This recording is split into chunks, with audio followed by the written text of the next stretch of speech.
Talent, ना cast, ना जाति, ना जेंडर, ना रीजन, ना रंग, कुछ नहीं। इंडिया में सबसे पहले क्या पूछेंगे? कास्ट। किसी को क्या पता था कि इसने जो आज ये कॉन्सेप्ट दिया है ये किसी दिन एक हकीकत में बदल जाएगा और पाकिस्तान एक नेशन बन जाएगा और बना, मुसलमानों का देश बना। और कितना शानदार, हर मुसलमान के पास मर्सिडीज है वहां। Sigmund Freud, Albert Einstein, Karl Marx, ये सब ज्यूज है। अगले शताब्दी की जो 20वीं शताब्दी की एनर्जी वो है ऑयल। है कहाँ? बोले अरब वर्ल्ड में। तब यहूदियों ने कहा यार अरब में है, हमारा पुश्तैनी घर है वहां। तुरंत अमित शाह और मोदी जी कूद के मिसाइल उसाइल लेके बैठे।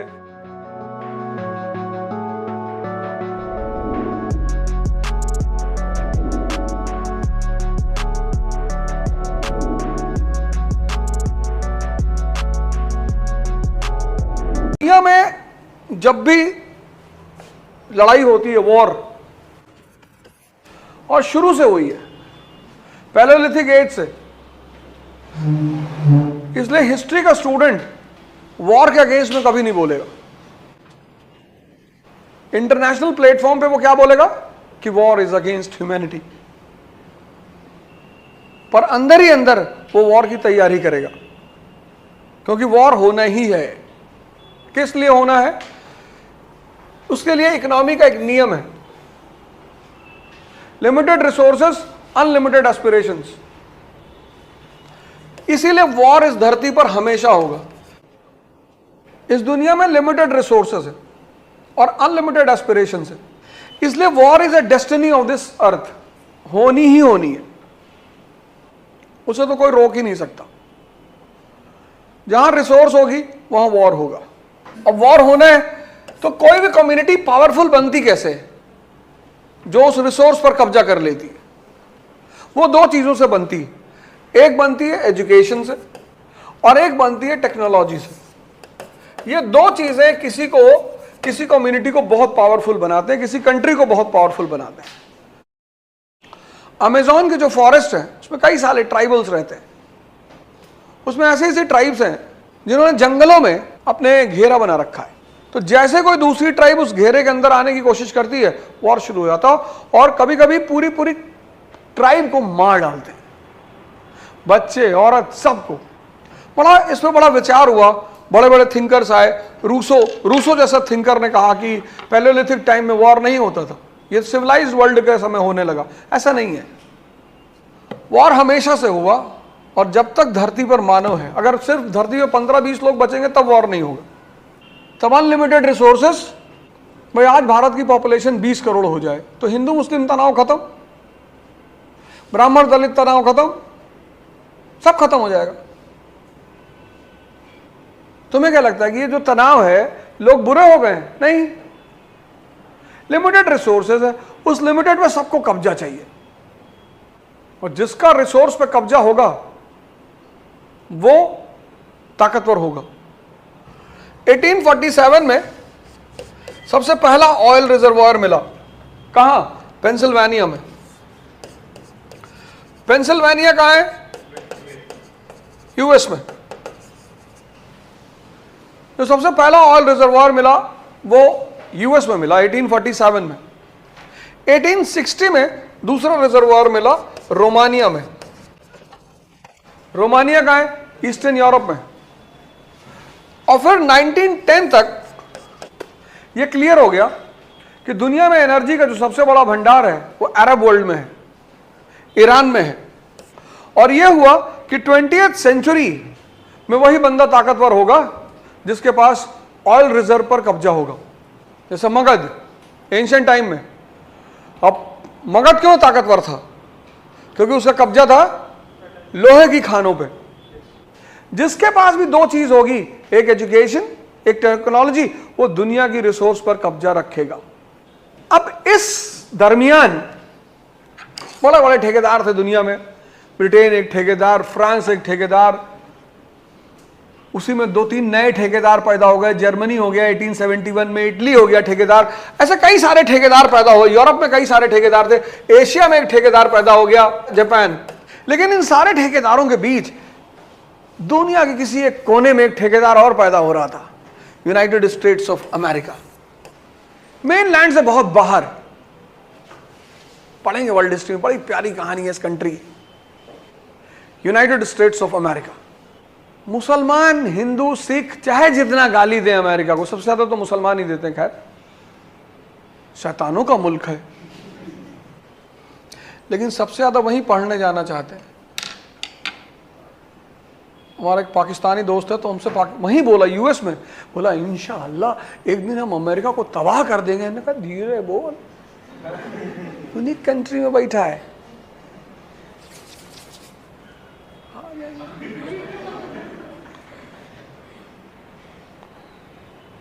उन्हीं के यहां पढ़ रहे हो, उन्हीं का खा रहे हो, जा सभी वहीं रहे। प्रॉमिसिंग लैंड है ना। तुम अभी अमेरिका का वीजा मांगो, पहली बात ये पूछेंगे स्पेशलिटी क्या है तुम्हारी। तुमने कहा गंजे के सर पे हाथ रख दे बाल निकल आता है। अरे बोले यार वाह, रख के दिखाओ जरा। 2-3 गंजा बुलाए, तुमने रखा, सबके बाल निकल आए, बुला लेंगे तुरंत, आओ। सिर्फ टैलेंट, न कास्ट, न जाति, न जेंडर, न रीजन, न रंग, कुछ नहीं, उनसे कोई मतलब नहीं। इंडिया में सबसे पहले क्या पूछेंगे? कास्ट। क्या नाम है तुम्हारा? देवेंद्र। फिर अनकंफर्टेबल हो जाएंगे, नहीं पूरा क्या लिखते हो? देवेंद्र हत्यारा। ये तो मुसलमान बीच में फारसी नाम लिखने लगे, अरबी नाम रखने लगे। पहले मुसलमान भी ऐसे ही नाम रखते थे, भारतीय नाम। तो बीच में इनको पता नहीं क्या रोग चढ़ गया है, फारसी नाम रखने लगे। काइकुवाद। यही कौन है काइकुवाद? और उसमें हमारी एक फेमस अदाकारा है बड़ी अच्छी सी, उन्होंने अपने बेटे का नाम रख दिया तैमूर। और उनकी चॉइस है, उसमें क्या है। कोई अपने बेटे का नाम राक्षस रखे, उससे किसी को क्या लेना देना है, वो उनकी चॉइस है, रख दिया, अच्छी बात है, उसमें नहीं कोई बोल सकता। और इस कंट्री पे जो कंट्री थी, ये सब लंबरदार ठीक थे, ठेकेदार सारे ठीक थे, सब सही चल रहा था। यूएस में जो सबसे ज्यादा जमवाड़ा था वो था ज्यूज का। और ज्यूज शुरू से बिजनेस कम्युनिटी रही है। एक किताब है, नॉवेल है बड़ी प्यारी, उसका नाम है द मर्चेंट ऑफ वेनिस। पता नहीं तुमने पढ़ी कि नहीं पढ़ी। उसमें वो जो मर्चेंट है ना, वो ज्यू है। इनसे बड़ी कम्युनिटी बिजनेस में कोई नहीं दुनिया में, ज्यूज। इनसे अगर तुम उधार ले लिए और वापस नहीं दिए तो तुमको मरने नहीं देंगे। ये यमराज से समझौता कर लेंगे कि अभी इतना पैसा बचा है, ले लूं तब मारना। मारवाड़ी, यहूदी, सिख, सब अच्छी बिजनेस कम्युनिटियां हैं, बिजनेस करना जानती हैं। यहूदियों को पता चला कि साहब एनर्जी अगले शताब्दी की, जो 20वीं शताब्दी की एनर्जी, वो है ऑयल। है कहां? बोले अरब वर्ल्ड में। तब यहूदियों ने कहा यार अरब में है, हमारा पुश्तैनी घर है वहां पे। 1897 में एक ऑर्गेनाइजेशन बनी, यहूदियों ने बनाई, world Zion organisation. Zion, world Zion organisation. और थियोडर हर्जल ने बनाई, थियोडर हर्जल, इसको बनाया थियोडर हर्जल ने। यहीं से शुरू हुआ जियोनिस्ट मूवमेंट। देखो जियोनिस्ट मूवमेंट। लेकिन लोगों ने कहा कि अरे ये सब फालतू की बातें हैं, ऐसे थोड़ी। तो इनसे पूछा गया भैया कौन सी कंट्री आपकी है? इन्होंने कहा हमारी एक कंट्री होनी। तो लोगों ने कहा कोई सोचे विचारे हो? कहे हाँ हमारी एक पुश्तैनी जमीन पड़ी है। कहे कहां? कहे ये वेस्ट एशिया में। बोले वेस्ट एशिया में? अब जैसे आज सरदार कहे कि नागालैंड को हम खालिस्तान बनाएंगे, नागा लोग कहेंगे यहां सरदार है ही नहीं। अरे बोले अभी नहीं है, आएंगे अभी। अरबों ने कहा यहां तुम्हारी कौन सी जमीन है? बोले है, वो हमारे जो पैगंबर थे हजरत मूसा, मोसेस, वो जो है प्रॉमिस्ड लैंड की खोज में निकले थे और फिर वो पैलेस्टीन में जाकर रुके थे। एक बड़ी प्यारी किताब है, अ कॉइंसाइज हिस्ट्री ऑफ वेस्ट एशिया। खरीदना मत, क्योंकि किताब 1400 रुपए की है। मत खरीदो, हम दे देंगे, एक एक करके पढ़ लें। बड़ी प्यारी किताब है। यहूदी ने लिखी, लेकिन बड़ी अनबायस्ड हिस्ट्री लिखी है उसने। तो इन लोगों ने कहा कि भाई वेस्ट एशिया, पैलेस्टीन, तो लोगों ने पैलेस्टीन में कहाँ यहूदी रहते हैं? अब बोले अभी आएंगे, अभी भेजेंगे, रुको। अच्छा, इन लोगों ने एक आर्थिक इकोनॉमिक साम्राज्य खड़ा किया, एजुकेशन पे ध्यान दिया, टेक्नोलॉजी पे ध्यान दिया, खतरा लिया, रिसर्च किया इन्होंने। Sigmund Freud, Albert Einstein, Karl Marx, ये सब ज्यूज है। अगर दुनिया में 100 नोबेल प्राइज गया तो 98 ज्यूज को गया है। हिंदू मुसलमान फर्जी चिल्ला रहे हैं। जैसे जब 1924 में 1924 में पहली बार पाकिस्तान वर्ड आया, रहमत अली ऑक्सफोर्ड ग्रेजुएट, जब उसने पहली बार पाकिस्तान वर्ड कॉइन किया, तो हिंदुस्तान में और लोगों ने कहा अरे ऐसे ही बच्चा है, अभी बीए कर रहा है, ऐसे पाकिस्तान बना लेगा। और मजेदार बात, किसी मुसलमान ने अपोज नहीं किया। पाकिस्तान की जो कॉन्सेप्ट है वो इस्लाम के खिलाफ है। मुसलमानों की कौन सी जमीन? भाई तुम्हारा बाप का जितना एरिया है वो सब तुम्हारा ही तो है। तो या तो तुम कहो कि ये ब्रह्मांड नहीं है अल्लाह का, ये पूरा यूनिवर्स मुसलमानों का है। तो लोगों ने रहमत अली की बात को बड़ा मजाक में लिया कि यार ऐसे ही बच्चा है। किसी को क्या पता था कि इसने जो आज ये कॉन्सेप्ट दिया है ये किसी दिन एक हकीकत में बदल जाएगा और पाकिस्तान एक नेशन बन जाएगा और बना, मुसलमानों का देश बना। और कितना शानदार, हर मुसलमान के पास मर्सिडीज है वहां। कहानी यहां पे शुरू हो गई, डिस्कशन होने लगा, इंटरनेशनल फोरम्स बनने लगे, डिस्कशन ये वो वगैरह वगैरह। फिर एक बड़ी जबरदस्त घटना घटी दुनिया में, world war, first world war. First world war शुरू हो गया, लड़ाई शुरू हो गई। फर्स्ट वर्ल्ड वॉर में ब्रिटेन, फ्रांस और रशिया सब एक साथ लड़ रहे थे। लेकिन बीच में फिर एक कांड हो गया।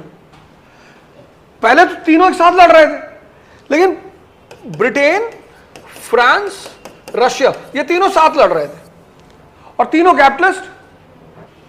पर बीच में एक और दुर्घटना घट गई।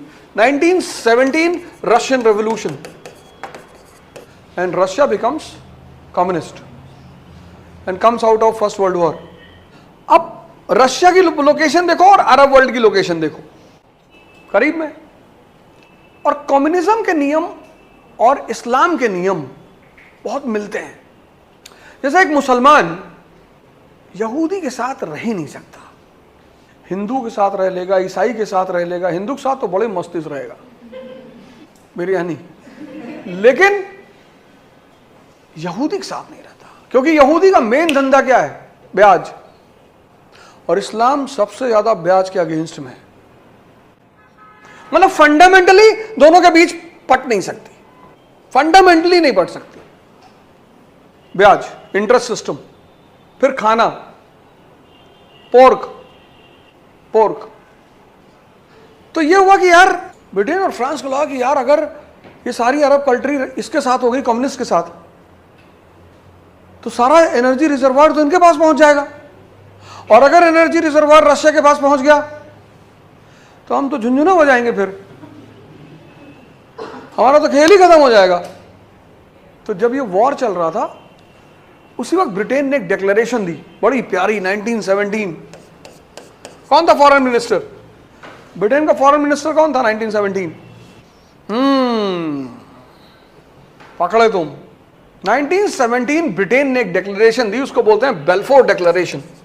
Balfour declaration, he was the foreign minister of Britain, Balfour, Arthur Balfour. In this declaration, Britain said that Palestine is the homeland of Jews.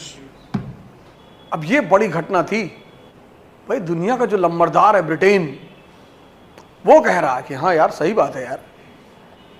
आज की डेट में चाइना कह दे कि Kashmir is integral part of India, खत्म भाई। आज दुनिया के जो लंबरदार हैं बड़े बड़े, उसमें से एक चाइना भी है और पड़ोसी है हमारा, और ताकतवर पड़ोसी है।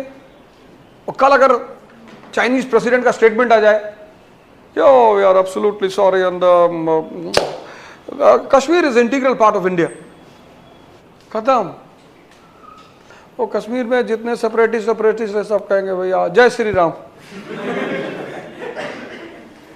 तुम तभी तक बोल सकते हो अगेंस्ट में जब तक कोई पावरफुल आदमी तुम्हारे पीछे खड़ा हुआ है, वरना कोई सेपरेटिस्ट हैं, उनके पीछे कोई ताकत होगी, फंड देती होगी, मॉरल सपोर्ट की चिंता मत करना, इंटरनेशनल मुद्दे गरमा के रखेंगे, कश्मीर तुम्हारा है।